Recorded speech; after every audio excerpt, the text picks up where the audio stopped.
What's up, guys? Welcome back to the channel. As always, my name is Andrew Jolly. I love talking about movies, and today I wanted to talk about Ridley Scott's new movie, Napoleon.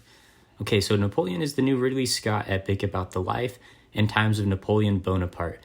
It's a rough time for French citizens in French history, and Napoleon Bonaparte is this young, ambitious officer, and he goes from that to a leader, to king, emperor, and so forth. And in biopic fashion, we get a glimpse of the man behind the curtain of history, and Joaquin Phoenix is great in the movie. It goes without saying that he would be. The funny thing, though, is that Joaquin Phoenix sounds like, well, Joaquin Phoenix. In a biopic, you can do really one of three things. If you're really ambitious, then you can do it all in the native language, the whole movie in French, and just use subtitles. Or you can have actors use French accents to illustrate the point, or you can say, F it, Joaquin Phoenix sounds like Joaquin Phoenix. I'm sure that was the best call. Maybe the actors are just not that great at doing a French accent. Maybe it sounded a little forced. But what really made him stand out is that he really puts the Napoleon in Napoleon complex. You always hear the term Napoleon complex. It's usually someone who's short and they're trying to puff their chest out and act tougher than they actually are.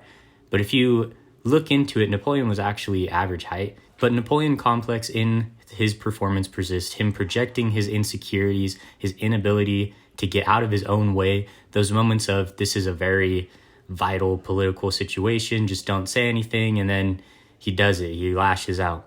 But yeah, Napoleon in this movie, he was quirky, insecure, he was a horn dog, lashed out, but also a very talented military tactician. That's part of what makes the battle so engaging. They could have just made him this military leader, but no, show me the flawed man behind all of that. The movie is also surprisingly funny. You might have heard that in all the chatter of this film, and it is surprisingly funny. And the humor is executed in a much more human way, in a way that feels more natural. It just is like humans being humans, and that does make it humorous. Vanessa Kirby was great in the film as well. Her character and Napoleon had a very interesting and complex dynamic. Vanessa Kirby has been having a great run. We know she's great at this point.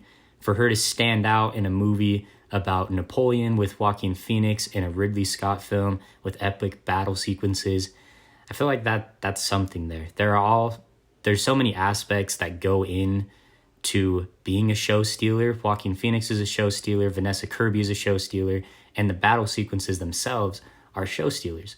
And that brings us right into the battle sequences. They are out of control great, I think. I could have gone for more of them. You know, a movie like this is going to have the text at the end, like a summary of Napoleon's life. It talks about how Napoleon has been in or was in 61 battles. And I feel like in the movie, we only saw like 3 of them. And then you strip that away and the film really focuses on his personal life. But I really wanted more of those battles because they were that great. And I mean, they were really raw. You got to know what I mean. Blood, death, destruction. Even the horses bite it. Well, I'll warn you right here. A horse takes a cannonball right to the chest in one scene. But I appreciate the historical accuracy. Some people might say that they didn't have to show that. But it just makes it feel more real. All right, so now that I've talked about the positives, this movie definitely has some pacing and time management issues. Not only does this movie feel like it takes place in just a couple years, which is not the case, but there are also points where the movie just felt like it was dragging on. But I felt like this 2-hour and 40-minute movie was longer than Oppenheimer.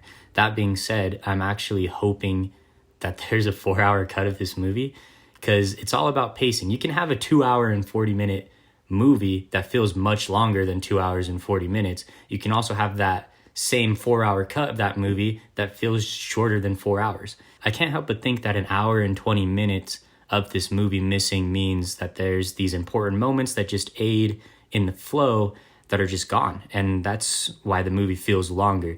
So in a world where a 4-hour cut of this movie would be longer, but in theory smooth the movie out, I would look forward to that, unless it doesn't and it's just in an hour 20 longer, an entire rom-com length longer.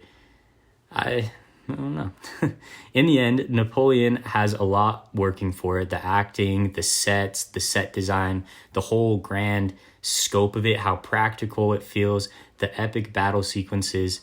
It really does feel cinematically immersive, for better or for worse, because now you're immersed in a movie that has pacing issues.